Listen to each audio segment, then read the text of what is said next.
Overcoming the double-minded mind. Today is Psalm 119, 113 through 120. 113 says, I hate double-minded people, but I love your law. I love the way PMJ put it in his last sermon. Double-minded faith is divided between God's promise and human doubt. Human doubt is normal, and sometimes the disappointments from our past, the lack of faith we might even have in ourselves or others, can lead to this what-if faith.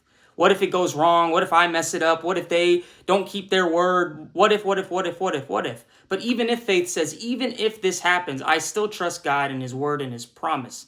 And PMJ said sometimes you need healing from disappointment, not more faith. That is so good. And it reminds me of a stony heart, double-mindedness, and what if faith. The stony heart receives the word with joy, and then trouble comes.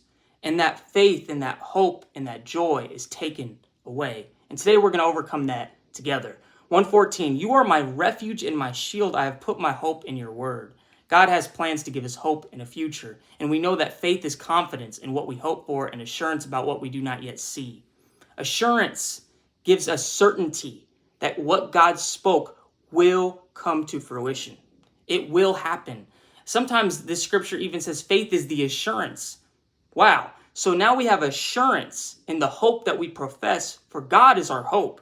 115, away from me, you evildoers, that I may keep the commands of my God. I love what PMJ said about this.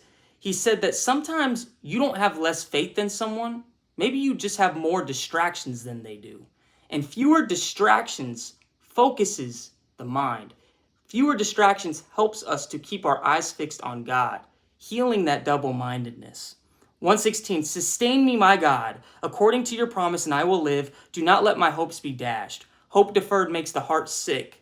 There's a song, it says, I'm safe, sustained, always in the hand of God. That leads to 117, uphold me, and I will be delivered. I will always have regard for your decrees. God upholds us in his righteous right hand. He is our deliverer. 118, you reject all of those who stray from your decrees, for their delusions come to nothing. There's a difference between biblical manifestation and earthly manifestation. These people are manifesting their own desires and they're going to come to nothing. It's delusion. Biblical manifestation, it says, Lord, I know I don't see it yet, but I know that you are promised, and I know that he who has promised is faithful. So I'm coming into agreement with your word, regardless of if your word doesn't match my physical circumstance yet. 119, all the wicked of the earth you discard like dross. Therefore, I love your statutes. In that refinement process, all of the impurities come to the top of those metals. As God is refining us, he's even removing the wickedness from us, that dross, that impurity, and he's removing it. 120, my flesh trembles in fear of you. I stand in awe of your laws. God is wondrous, he's majestic, and he's matchless.